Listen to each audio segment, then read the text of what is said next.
Hello, AP. This is Mrs. Sargent. We're going to continue with the notes that we were working on before break. This is on page 10 in your note packet and section 8.13 in your textbook. So we're going to talk about molecular structure with the VSEPR model, and then we're also going to look at electron geometry as well as molecular geometry. So the VSEPR model, VSEPR stands for valence shell electron pair repulsion.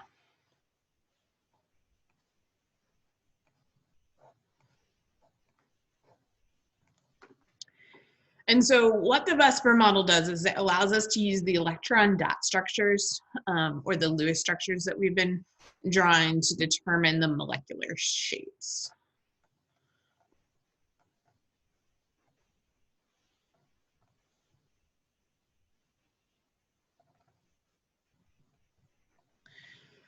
So we did some of this in first year of chemistry, but as we've looked at more exceptions, we're also going to see that there are now more options for molecular shapes as well. Something that we didn't really talk about in first year chemistry is the electron domain.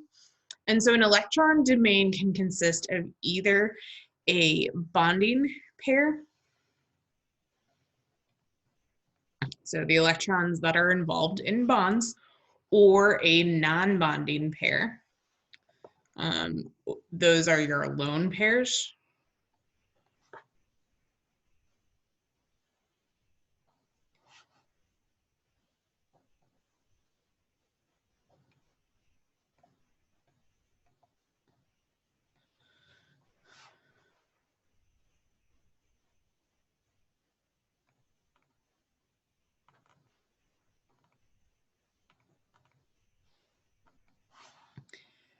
And so for each multiple bond in a molecule, it also constitutes as a single electron domain. So a single bond is one electron domain, a double bond is one electron domain, and a triple bond is also one electron domain.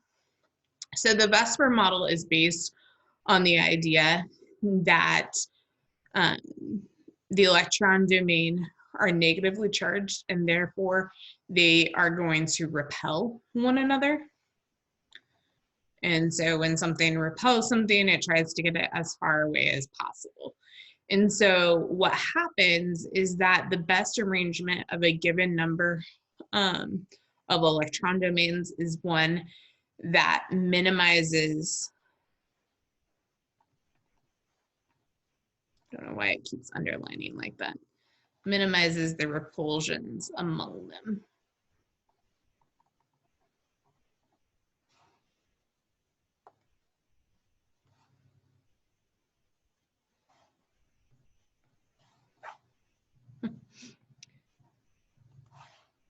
Multiple. Okay. And so bonding and non-bonding pairs of electrons around an atom position themselves as far apart as possible. So because all electrons are negatively charged, whether those electrons are in a bond or whether they are in a lone pair, they try to get the electrons as far away from each other as possible because this minimizes the repulsions.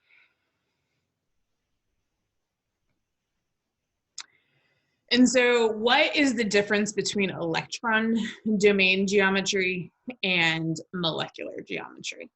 Well, electron domain geometry is the arrangement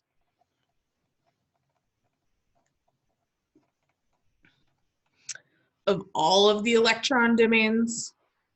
So all electron domains include both the bonding and the non-bonding electrons domains.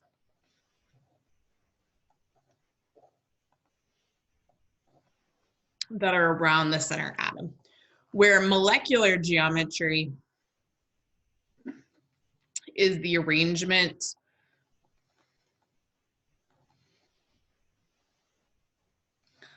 of only the atoms around in the molecule or ion around that center atom still. So we're going to use water as an example. Water's Lewis dot structure looks like this. Probably drawn that enough. We're familiar with that Lewis structure. Okay, so first off, the electron geometry. So I'm going to just make a line down here. So our Lewis structure for water, thinking about electron domain geometry. So we're looking at both the bonding and the non-bonding electrons. So I have 2 bonding domains, and then I have 2 non-bonding domains. So this means that for water, we're going to have 4 electron domains. Okay, so in this picture here, the yellow is the center atom, so that's your oxygen, and then these kind of bluish purple bubbles are showing the electron domains. And so there's 4 of them surrounding the center atom. And so the electron geometry has a shape, kind of like we looked at molecular shapes with our molecules last year. The electron geometry, the electron shape is going to be tetrahedral for water. Now, this is just looking at the arrangement of those electrons around the center atom. Now, when we go to look at the molecular geometry or the molecular shape, now we're taking into account the arrangement of the atoms in the molecule or the ions. We still have that oxygen atom here in the center, that's still the yellow, but now we have 2 hydrogen that are, so this would be like one of the electron domains, but it's bonded. And here's the other electron domain that is now involved in a bond.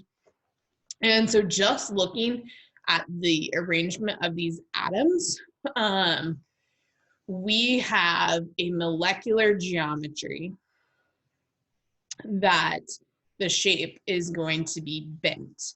And the reason why it is bent is because, yes, we have these 3 atoms, and you can see that they're not in a straight line in this picture. But the other thing is that these non-bonding domains influence the arrangement of where these bonds are going to take place. And so this has 2 bonding domains, and it has 2 non-bonding domains.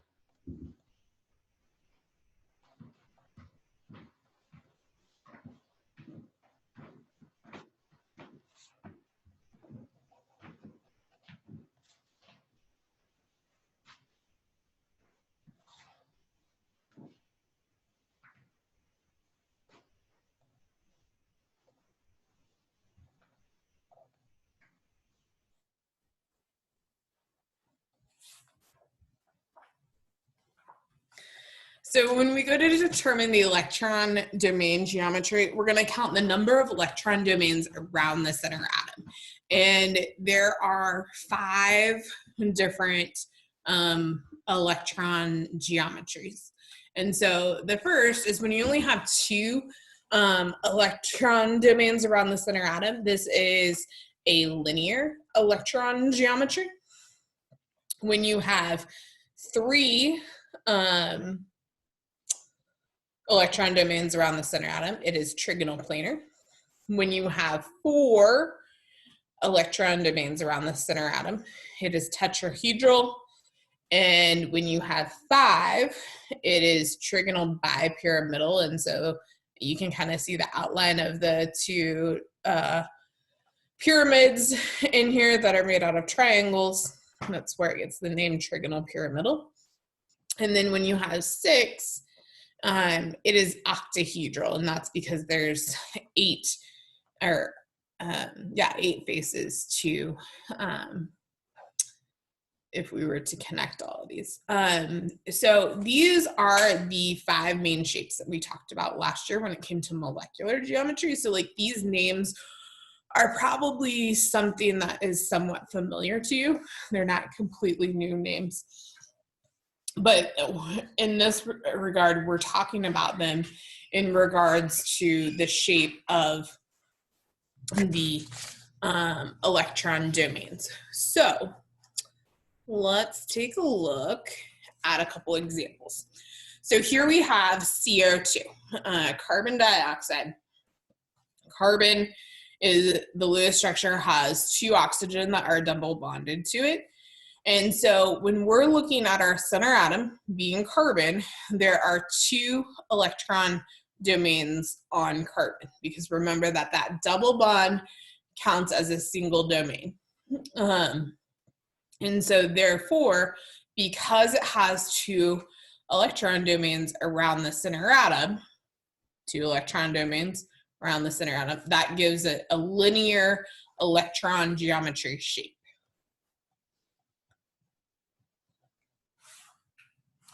And then here we have H2S. We have 2 hydrogen bonded to sulfur with 2 lone pairs. So we have 2 bonded, domains, and then we have 2 non-bonding domains. We have a total of 4 electron domains on our center atom, which is sulfur. And so 4 electron domains on the center atom is going to give us an electron domain geometry as tetrahedral.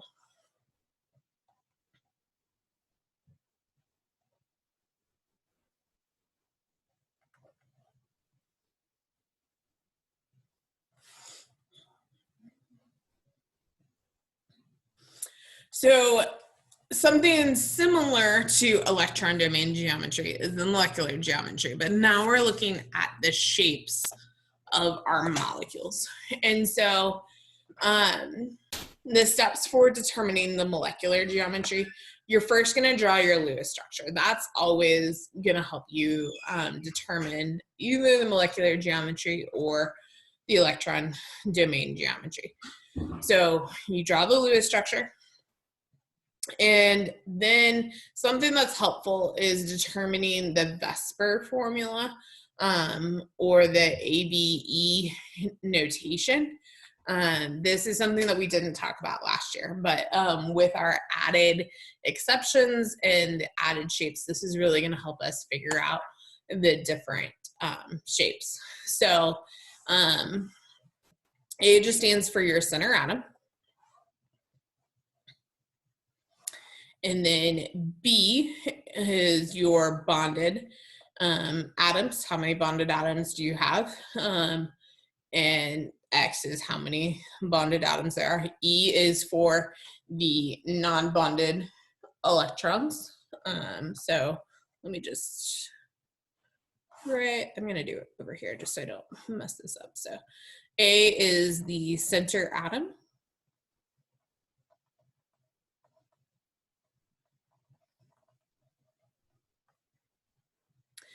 B is your bonding pairs or bonded atoms.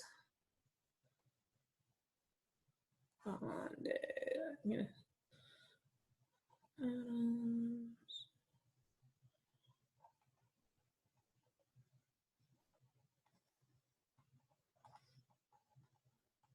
What just happened?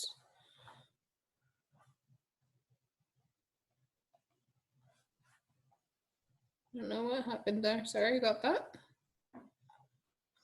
And then E is the non-bonding pairs.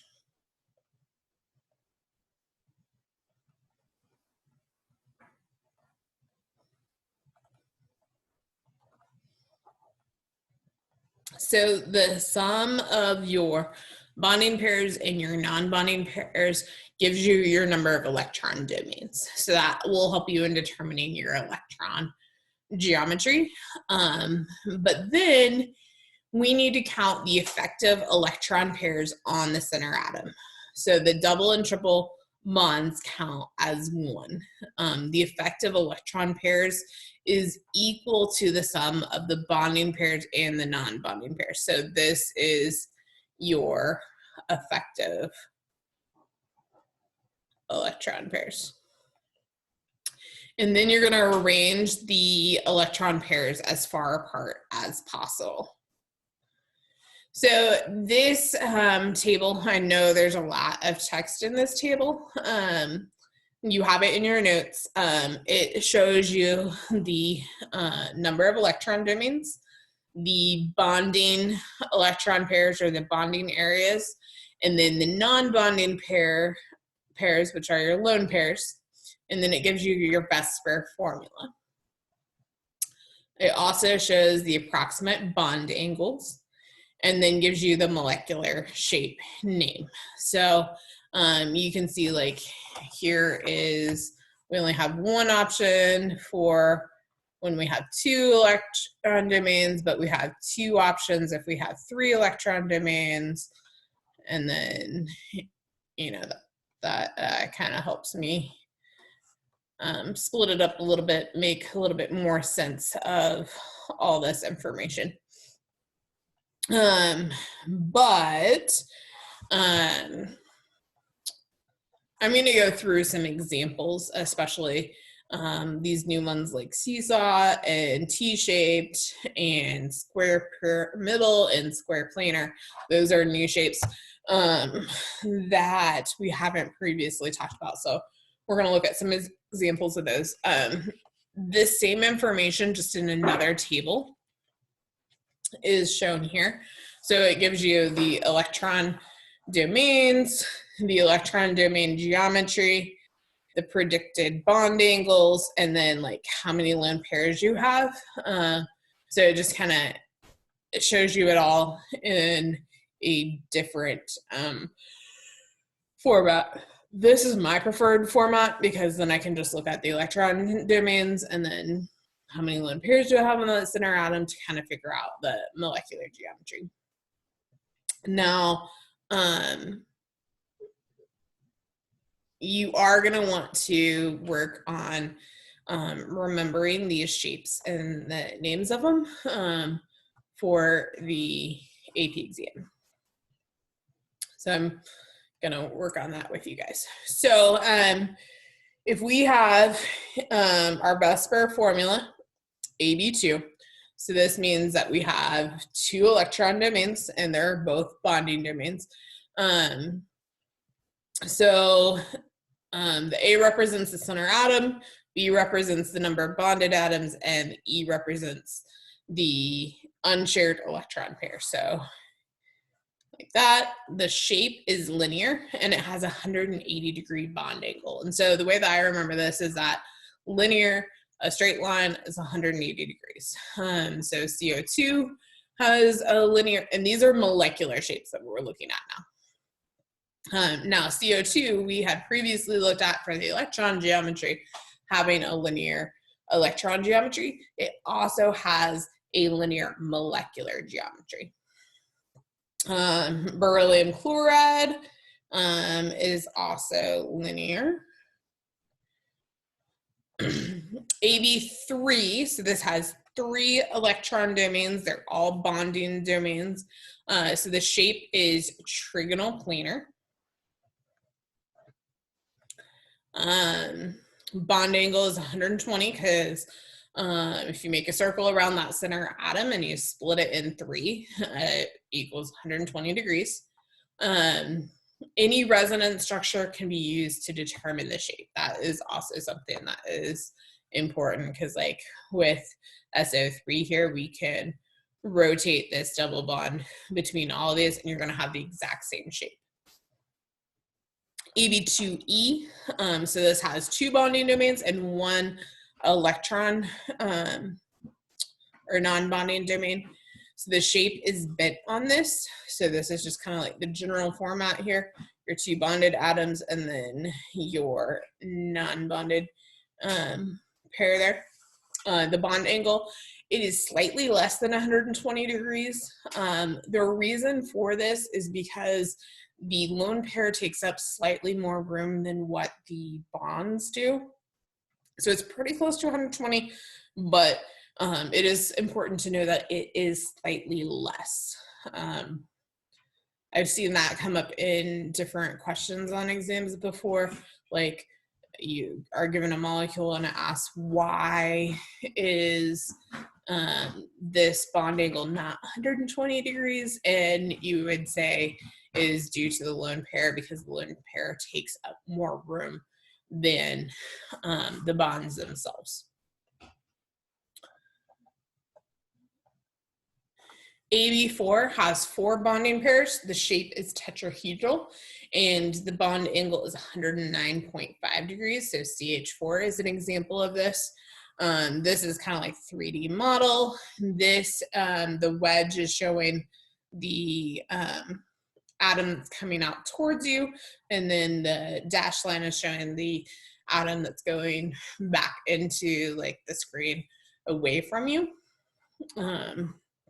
That's the way that it's drawn in 3 dimension to kind of say that it's not all flat. So this is methane, CH4, and just showing you the different faces of the molecule. You have 1, 2, 3 there, and then the bottom one is 4, and that's why it's tetra, because there's 4 faces to it. AB3E, so this has 3 bonding pairs, 1 non-bonding pair. The shape is trigonal pyramidal. And again, the bond angle is close to 109.5, but it's slightly less than that because that lone pair there takes up a little bit more space than what the bonds do, forces these bonds closer together. So the angle between the bonds is slightly less than 109.5.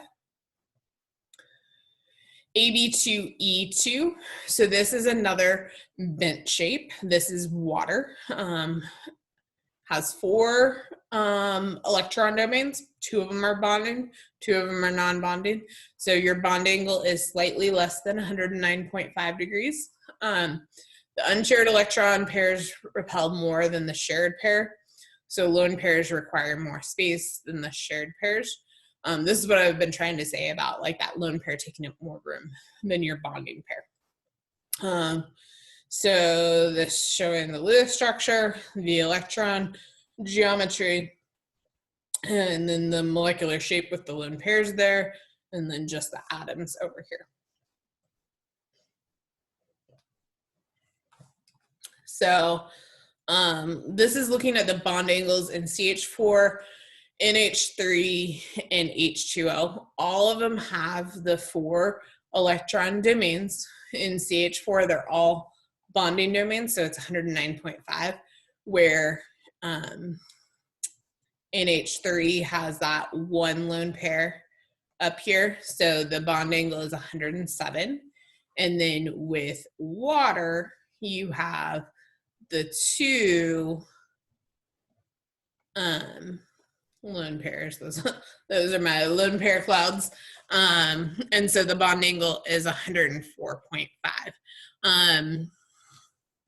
I haven't seen where you've had to give the 107 or the 104.5.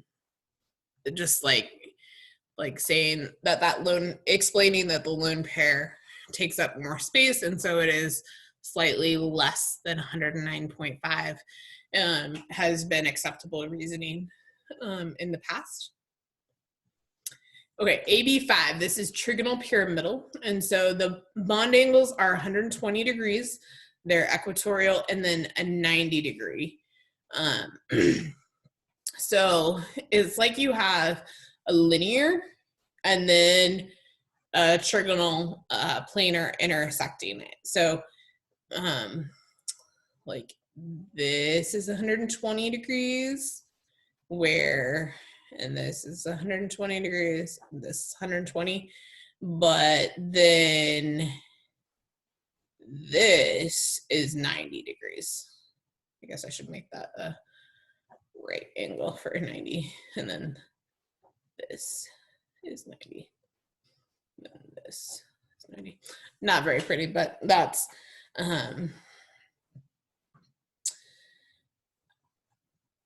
you can see it a little bit better here in this picture.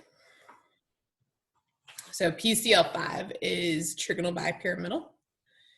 AB4E. So this is a new shape to us, the seesaw shape. So the bond angles are 90 degrees and a little bit less than 90 degrees and a little bit less than 120 degrees, again, because it has a lone pair. So SF4 is an example of this. Here's the lone pair. And so remember that these shapes are coming from trying to minimize the formal charges and the exceptions to the octet rule. So when you turn this molecule on its side, it looks like a seesaw. So like you can have a little person sitting here, a little person sitting here on the playground and seesaw back and forth. That's where it gets its name from. The T shape is 3 bonding pairs, 2 non-bonding pairs. The bond angle is slightly less than 90 degrees. So CLF3 is an example of this. You have the 2 lone pairs on the chlorine atom. And so it causes these to be almost 90 degrees, but a little bit less. And then AB2E3, so 2 bonding pairs, 3 non-bonding pairs. The shape is linear for this. And this is one that kind of confuses people. But the bond angle is 180 degrees on this one. And this is XEF2. So your Lewis structure for XEF2 has the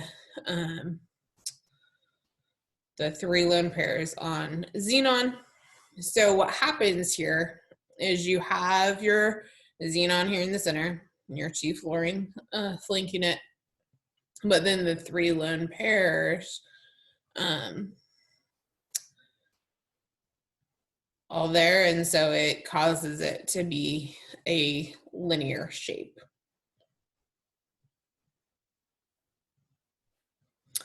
There are 3 possible arrangements for the I3 minus ion. I think it will.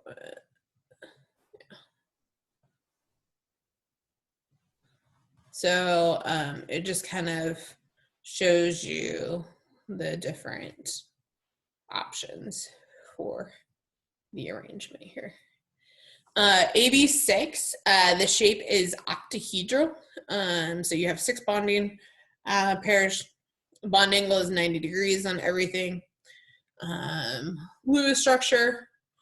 Here is a 3-dimensional drawing of it. AB5E, so 5 bonding pairs, 1 lone pair. The shape is square pyramidal, so this is another new shape to us. And so you have like these 4 atoms that make this like cross, and then you have 1 coming up. So that's the pyramid, and it goes to a square base, basically. And then you have your lone pair down here below. And then AB4E2, so 4 bonding pairs, 2 lone pairs. The shape is square planar. So this is like that cross shape, and the lone pairs balance it out. So the bond angle is 90 degrees between everything here. And it just makes this, like if you connect all the atoms, it makes a nice little square. Unfortunately, my animated VSEPR table doesn't work anymore, but you guys are gonna have the opportunity to play around with a simulation to look at some of these different shapes. So thank you. If you have any questions, feel free to email me. or shoot me a text.